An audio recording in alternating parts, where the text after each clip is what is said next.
알렐루야, 알렐루야. 사람은 빵만으로 살지 않고 하느님의 입에서 나오는 모든 말씀으로 산다. 알렐루야.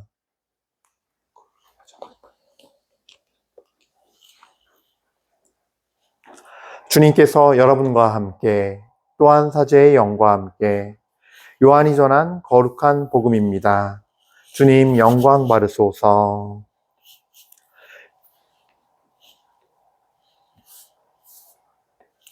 예수님께서 5,000명을 먹이신 뒤 제자들은 호수 위를 걸어오시는 예수님을 보았다. 이튿날 호수 건너편에 남아있던 군중은 그곳에 배가 한 척밖에 없었는데 예수님께서 제자들과 함께 그 배를 타고 가지 않으시고 제자들만 떠났다는 것을 알게 되었다. 그런데 티베리아스에서 배 몇 척이 주님께 감사를 드리신 다음 빵을 나누어 먹이신 곳에 가까이 와 닿았다. 군중은 거기에 예수님도 계시지 않고 제자들도 없는 것을 알고서 그 배들에 나누어 타고 예수님을 찾아 카파르나움으로 갔다. 그들은 호수 건너편에서 예수님을 찾아내고 랍비, 언제 이곳에 오셨습니까? 하고 물었다. 예수님께서 그들에게 대답하셨다. 내가 진실로 진실로 너희에게 말한다. 너희가 나를 찾는 것은 표징을 보았기 때문이 아니라 빵을 배불리 먹었기 때문이다. 너희는 썩어 없어질 양식을 얻으려고 힘쓰지 말고 길이 남아 영원한 생명을 누리게 하는 양식을 얻으려고 힘써라. 그 양식은 사람의 아들이 너희에게 줄 것이다. 하느님 아버지께서 사람의 아들을 인정하셨기 때문이다. 그들이 하느님의 일을 하려면 저희가 무엇을 해야 합니까? 하고 묻자 예수님께서 그들에게 대답하셨다. 하느님의 일은 그분께서 보내신 일을 너희가 믿는 것이다. 주님의 말씀입니다. 그리스도님 찬미합니다.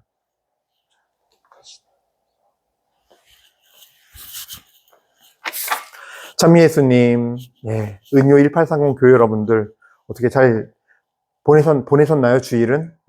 하루하루 또 이렇게 주님 안에서 정말로 주님과 사랑을 나누고 주님의 사랑이 더 깊어지는 그런 나날들이 되시기를 빌겠습니다. 오늘 이렇게 보니까 서울은 우리 지금 여기 있는 비가 많이 오고 있어요. 여러분들도 비 오고 있죠? 뭐 미국이나 다른 나라 어떤지 모르겠어요.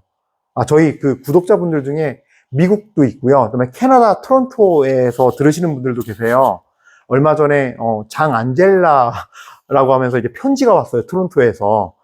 그래서 장 안젤라 자매님께서 이제 이렇게 잘 이 유튜브 방송을 보고 있다고 하시면서 자기가 이렇게 평생 성체도배를 하는데 회원으로 하는데 저를 위해서도 항상 평생 기도하겠다고 하시면서 너무나 큰 선물을 저에게 이렇게 주셨습니다. 그래서 사실 저를 기억하고 누군가가 평생 저를 위해서 기도한다는 것처럼 큰 선물이 어디 있습니까? 자, 어떤 금은 보화보다도 더 귀한 선물을 해주셔서 너무 감사드리고 또 우리 장 안젤라 자매님께도 저도 잊지 않고 기도하면서 기억하겠습니다. 편지를 갖고 온 걸 보여주면 좋을 텐데 제가 깜빡하고서 편지는 위에 놓고 왔어요. 다음에 기회 있으면요 보여드리도록 할게요. 어쨌든 캐나다 토론토에서 들으신다니까 감개가 무량합니다. 자, 오늘 복음 말씀 볼 텐데요. 이 복음 말씀 이제부터 본격적인 이 유다인들과 예수님과의 또 다른 논쟁이 벌어집니다. 2라운드죠. 2라운드, 크게 이제 2라운드가 될 텐데 이 논쟁이 벌어지는데 생명의 빵에 관한 이야기의 시작입니다, 이제. 근데 오늘 복음 말씀 보면서 사실 우리가 진짜 중요한 말씀이 여기 있어요. 저는 사실 모태신앙이긴 하지만 사실 이 복음 말씀 볼 때 이 말씀을 그렇게 눈여겨보지 않았는데 제가 조금씩 하나님을 느끼면서부터는 이 말씀이 얼마나 중요한 말씀인지를 알게 되었어요. 자, 그 말씀이 뭐냐? 28절, 6장 28절의 말씀인데요. 그들이 하느님의 일을 하려면 저희가 무엇을 해야 합니까? 하고 묻자 예수님께서 그들에게 대답하셨다. 하느님의 일은 그분께서 보내신 일을 너희가 믿는 것이다. 여기서 하느님의 일은요, 그러니까 너희가 해야 할 하느님의 일은 그분께서 보내신 일을 너희가 믿는 것이다.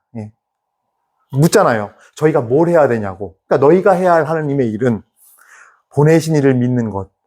그러니까 이게 애심이 저희 세례받고 믿잖아요. 이런 차원의 얘기가 아니에요. 이게 이제 하나씩 이제 생각해 나갈 텐, 우리가 같이 이 말씀의 의미를 볼 텐데요. 정말 우리가 우리 삶에서 가만 보면요.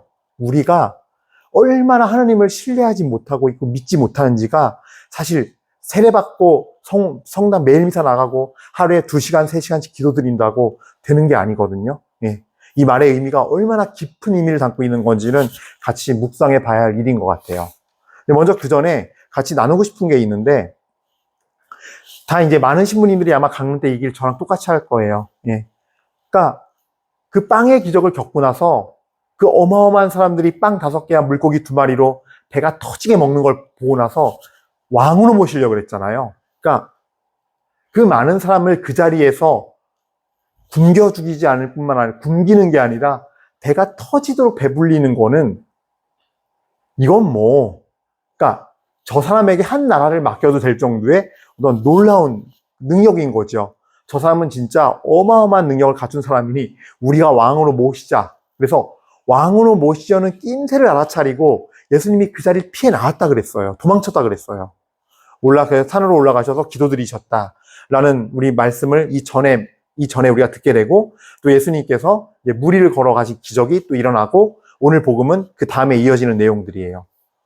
근데 사실 이 사람들이 그렇기 때문에 예수님의 표징에 담긴 그 기적에 담긴 그 메시지, 그러니까 그것이 주님의 메시지가 담기고 그것이 그 메시지의 의미를, 말씀의 뜻과 의미를 알아들어서 그것이 내 안에 들어올 때 그것이 표징이 되는 거거든요. 그러니까 주님께서는 그 기적 안에서 구원의 메시지가 있고 그 구원의 메시지를 내가 깨닫게 되고 알아들을 때 영원한 생명으로 이어지는 놀라운 역사가 있는 거예요. 그럴 때 그걸 표징이라 그래요. 그래서 기적은 그냥 기적은 하나의 사건인 거고, 그냥 육적인 눈으로 세상적인 생각과 세속적인 기준으로 봤을 때 일어날 수 없는 놀라운 일, 인간의 어떤 자연의 법칙에 따라 봤을 때 불가능한 이를 기적이라고 하겠지만, 이것이 예수님은 표징이라는 표현을 쓰잖아요. 요한복음만 쓰거든요. 이 세메이론이라는 표징은요. 근데 이 표징은 뭐냐면요, 거기에 카이로스의 하나님의 손길, 계시의 손길이 담겨서 하나님이 그 순간에 현존하고 우리 안에 함께 하심을 그 체험을 하면서 구원의 시간이 되었을 때 그 기적은 기적이 아니라 표징이 되는 거예요. 그래서 표징을 보았기 때문에 믿게 되는 거와 우리가 그냥 단순히 기적을 체험했기 때문에 믿는 신앙은 천지 차이예요. 예. 그러니까 우리도 보통은 이런 거죠. 그러니까 옛날 신부님들 얘기치면 그래요. 옛날에 이제 수녀님들이나 이제 그분들이 애들한테 삶은 계란을 줬다는 거예요. 매일 이렇게 복사쓰면. 그러니까 그러면은 사는 얘기가 너 신부님 되면 이거 매일 먹을 수 있어라고 하면서 꼬셨대요. 어린 시절에는 그 계란이 삶은 계란 막 귀한 건데 먹고 싶으니까 가난하던 시절에 그걸 먹으려고 신학교를 입학한대요. 근데 그거는 믿기에 불과한 거죠. 신부가 되고 나서도 내가 삶은 계란 먹는 게 너무 행복해서 신부 생활한다. 그거 얼마나 불행하겠습니까? 그거는 사제가 아니죠. 어떤 의미에서는. 그런 사람이 어떻게 사제의 삶을 살겠어요? 삶은 계란으로 시작했지만 그 안에 담겨진 그 사제직의 귀함, 그리고 그 사제가 정말 그 그리스도와 함께 살면서 정말 신앙생활 하면서 그 영원한 생명의 여정을 그 신자들에게 봉사하고 섬기면서 그 함께 가는 여정, 말씀으로 정말 섬기고 말씀을 가르치면서 섬기고 또 정말 그 안에서 사목의 현장에서 그 신자들과 함께하면서 섬기고 그 지역사회에서 정말로 주님 말씀을 실천하면서 보여주면서 섬기고, 이런 체험들을 통해서 하나님과의 어떤 현존하시는 하나님과 함께 여정을 걷는 그 사제직의 삶을 깨달을 때 표징이 이루어지는 거죠. 예. 그러니까 계란만 좋아서, 신부가 돼서 계란만 좋아서 그냥 희희거리고 그냥 내 만족에 산다면 이거는 오늘 복음에 나오는 그러니까 예를 들면 그렇다는 거예요. 그러니까 계란만 좋아서 있다면 그건 기적만 체험한 거고, 그것이 아니라 사제의 삶이, 사제가 이런 자리고 주님께서 나를 이렇게 사랑하셔서 나를 영원한 생명으로 사제직으로 초대하셨구나, 이 귀한 자리에 하면서 갈 때 표징의 의미를 알아들었다. 이렇게 우리가 생각하면 돼요. 예를 들자면은, 예. 얘가 좀 얘가 좀 알아듣기가 쉬웠나 모르겠어요. 어쨌든. 그러니까, 시계에서 꼼꼼을 때문에 이 사람을 따라온 거예요. 오늘은 또 우리한테 뭘 먹이시려고 그러나? 오늘 또 어떤 더 좋은 걸 주려고 그러나? 그래서 구름같이 많은 사람들이 이 놀라운 광경을 보고 내가 거기서 뭔가 꼼꼼을 받아먹고 혜택을 보려고, 덕을 보려고 뭐 좀 주시는 거 받으려고 온 걸 보고서 너희가 나를 찾는 것은 표징을 보았기 때문이 아니라 빵을 배불리 먹었기 때문이다. 예. 우리 신앙생활은 어떤가요? 우리가 하나님을 믿고 따르고 순종해요. 순종한다 그래요. 왜 합니까? 이번에 내가 1년 동안 열심히 기도하면은 내 아들 대학 잘 갈 테니까요. 취업 될 테니까요. 물론 근데 그것이 동기는 될 수 있어요. 모티브가 될 수 있어요. 복사 아이에게 삶은 계란을 줌으로써, 내가 신불해야지 하는 것처럼요. 그러나, 저는 거기에만 있다고 보지 않아요. 우리 신앙이 거기에만 머무르면 안 돼요. 그래서, 하나님을 따르고 순종하는데, 제가 매번 강조하는 거지만, 무엇을 바라고 하는 순종과 그분을 정말 믿고 사랑해서, 하는 순종은 다르다니까요. 질적으로 다른 거고, 천지 차이예요. 이 한 끗 차이는 천지 차이예요, 그냥. 그래서 여러분들은 어떤 지금 자리에 서 있나 돌아보시기를 바라겠습니다. 그래서 예수님의 이 말씀을 기억했으면 좋겠어요. 너희는 썩어 없어질 양식을 얻으려고 힘쓰지 말고, 내 아들 취업, 내 아들, 딸들 건강하고 행복한 거, 그냥 그저 아무 일 없이 괜찮고, 그냥 뭐 하는 사업마다 내 아들 잘 됐으면 좋겠고, 우리 아들, 우리 손주, 손녀들은, 내 아들, 딸들은 지금 대입 준비하고 뭐 하는데, 역같이, 찰떡같이, 역같이 그냥 딱 서울대학교에 붙고, 엿같이 딱 연대 붙고, 엿같이 이대에 딱 붙고, 이런 것만 바라지 마시라는 거예요. 썩어 없어질 양식을 얻으려 힘쓰지 말고, 길이 남아 영원한 생명을 누리게 하는 양식을 얻으려고 힘써라. 길이 남아 영원한 생명을 누리게 하는 양식을 얻으려고 힘써라. 이게 같은 말이에요. 하느님의 일은 그분께서 보내신 일을 너희가 믿는 것이다와 같은 말이에요. 그렇게 살라는 거예요. 근데 여기는 비밀이 있어요. 자, 여러분들, 우리 흔히 그래요. 우리도 이 유대인도 좀 질문해요. 하느님의 일을 하려면 저희가 무엇을 해야 합니까? 근데 여기에는 몇 가지 의미가 들어있어요. 첫 번째, 대부분 다 그래요. 첫 번째는요, 이번에 우리 애가 뭐 고3이니까, 이번에 우리 애가 뭐 하니까, 우리 가족이 축복받으면 뭐 해야지. 하느님의 일을 그런 콩고물 노리고 하는 사람들, 그러니까 오늘 구름대처럼 몰려온 유다인들, 빵을 배불리 먹어서 오늘은 뭐 좀 콩고물이 없을까, 뭐 좀 얻어먹을 거 없을까 하는 부류 1. 세컨드 분이 뭐가 있냐면요, 주님은요, 당신을 믿으라고 초대하시는데, 우리한테 일을 시키려고 부르는 게 아니에요. 이거 착각하면 안 돼요. 그러니까, 자꾸 뭔가 봉사해야 되고, 뭐 해야 되고, 그러니까 마르타가 되려고 그래요, 우리 자꾸. 주님은요, 당신께서 우리에게 나를 믿고 따라라 하는데, 그 이유가 누리라는 거예요. 언제까지, 어떻게 될 때까지? 너희가 세상 다 살고 죽어서 영원한 생명에 들어갈 때까지 이 생을 살면서도 누리라는 거예요. 내가 나와 함께 하면서 내 사랑 안에 푹 빠져 있으면서 누리라는 거예요. 근데 우리는 자꾸 하나님의 일을 뭔가 해야 한다라고 생각하는 부류가 있어요. 그러니까 처음에 콩고물 얻어 먹으려고 하는 부류보다는 낫지요. 좀 더 성장한 걸 수 있어요, 어떻게 보면은. 하지만 하느님은요, 우리를 부르시는데, 우리가 온전히 누리라고 부르는 거예요. 그러니까 첫 번째 콩고물을 먹으려는 부류로는요, 신앙생활을 어떻게 이해하냐면요, 기복신앙이에요, 일종의.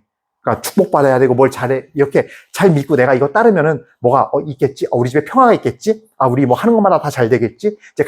나 죽을 때까지 우리 손주손녀들 아무 일 없이 평화롭겠지? 이런 거 바라는 거. 2단계는 뭐냐면요, 이제 깨달았어요. 내가 무덤에 관뚜껑 닫힐 때까지 세상에는 참 평화는 없구나. 그분한테 가야 평화가 있구나 하는 건 맞는데, 자꾸 주님과의 나와의 관계를 주종관계로만 만들어요. 예수 그리스도를 통해서, 그분이 흘리신 피를 통해서 우리는 그분처럼 상속자이자 천국을 누리는 자이자 자녀이자, 또 그리고 열처녀의 비유나 요한묵시록의 말씀처럼 정말로 그분을 증거하고 그분을 위해서 정말 내 자아를 다 버리고 그분을 따랐을 때, 그분은 우리를 나의 가장 가까운 사람, 나의 신부, 그리스도의 신부로 둔다는 거예요. 그러니까 하나님의 마음은 너 내 거야. 내 자녀고 내 가족이고 우린 남 아니야. 너 온전히 내 거야. 너 천국 다 나중에 영원한 생명 다 누리고 너 집도 있고 너가 할 거 다 있어, 여기에 지금. 그러니까 누려. 그 지상에서도 그 연습하고 사는 거야. 너 천국 가는 연습하는 거야. 천국에는 하나님께 대한 찬미와 감사, 하나님과 너와의 평화, 평화, 그다음에 화목, 그다음에 기쁨, 사랑밖에 없단다. 예, 누리라는 건데 그 단계까지 못 가는 거예요. 자꾸 종이 돼서 뭔가 하려는 마음, 예, 안타까운 거죠. 근데 하느님의 일은 다른 데 있지 않아요. 우리가 해야 할 하느님의 일은 딱 하나예요. 그분을 오로지 믿고 따르는 거. 그분 안에 있는 거예요. 믿기에 그분한테 달려들어서 그분 안에 완전히 품에 안겨서 폭삭 안겨서 그 품에 묻혀 사는 거예요, 그냥. 예. 그래서 이왕 사는 거 어차피 환난과 어려움 없을 수 없어요. 하느님은 우리한테 너가 생각하는 대로 다 되게 해줄게라고 약속하신 적 없어요. 단 한 번도. 이 생을 마치고 영원한 생명을 얻기까지 네가 원하는 대로 뜻하는 대로 네가 그린 대로 아무 일 없이 괜찮아, 평화로워, 다 좋아, 어려움 없어, 만사형통이야 라고는 약속 안 하세요. 어려움이 있고 고통이 있고 고난을 겪고 힘들고 해요. 그러나 한 가지는 확실해요.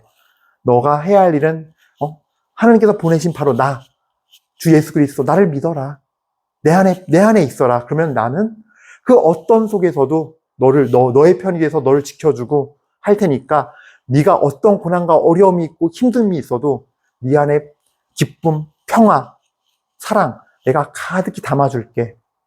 너는 대신 마음의 문을 활짝 열고 네 자아를 다 버리고 네 자아까지 다 버리고 그 자리를 나한테 내어주렴. 이것이 사실 우리가 해야 할 일이라는 거예요. 이 일이 하나님께서 우리 각자에게 하시는 일이고 내가 하기를 바라는 일이에요. 마음을 내어드리고 그분을 맞이하시고 확신을 갖고 믿고 맞이합시다, 우리. 그랬을 때 주님은 뭘 주시느냐?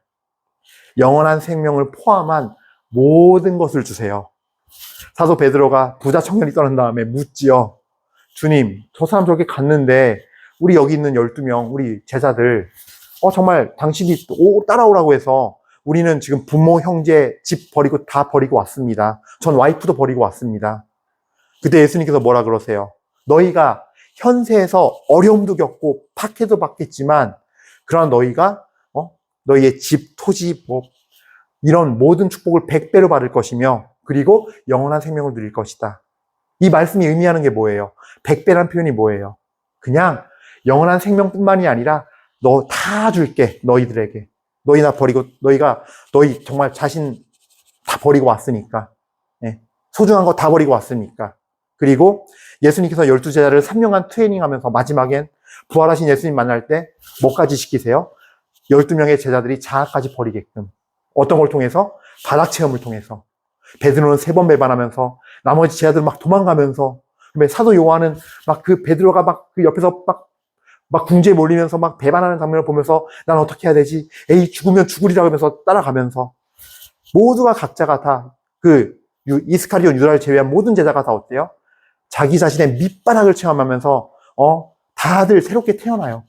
그러면서 부활하신 예수님 맞이한 거예요. 그러니까 성령 강림이 이루어졌을 때 완전 180도 다른 사람이 된 거예요. 그때 비로소 주님께서는 다 주셨어요. 모든 걸. 다니면서 먹을 걱정을 더 이상 안 해요. 먹고 입고 살 걱정 더 이상 안 해요. 오로지 성령을 체험한 제자들은 뭘 걱정하느냐? 어떻게 해야 사람들이 예수님을 믿고 구원을 얻을까? 어떻게 해야 저 사람들이 영원한 생명을 얻을까? 이 복음을 믿어야 참 행복해지고 좋은데. 그래서 우리도 그런 하나님의 일은 그거예요, 바로. 지금 지금 가정에 문제가 있고 뭐가 힘들어요. 하나님의 일을 내가 정말 하나님의 일을 하면은 저것들이 평화로워질까? 아니에요. 하나님의 일은 어떻게 시작되느냐? 이게 2번째 챕터예요. 이거 되게 중요한 부분이에요, 이 부분도. 하나님의 일은요, 그들을 다 하나님께 내어드리고, 나 자신까지 다 버리고 주님한테 풍덩 빠져드세요. 그게 먼저예요. 우리 많은 분들이요, 천주교 신자분들 가만 보면 그래요. 자기는 괜찮고 평화롭대요. 근데 아프고 문제 있는 부분 조금만 건들잖아요? 5분도 안 돼요. 갑자기 감정이 막 변화가 돼서 제 앞에서 눈물 뚝뚝뚝 흘리고 막 얘기하고 괜찮다. 자기는 주님 믿기 때문에 평화롭다.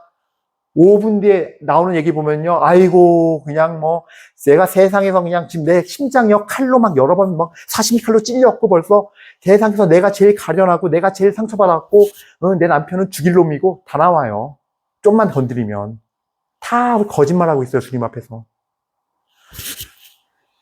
그게 아니라 가장 먼저 해야 할 일은, 그냥 그 상처받고 상처에 쓴뿌리가 박혀있고 그 자아를요, 다 들춰내서 주님 드리는 거예요. 그게 자아파쇄예요.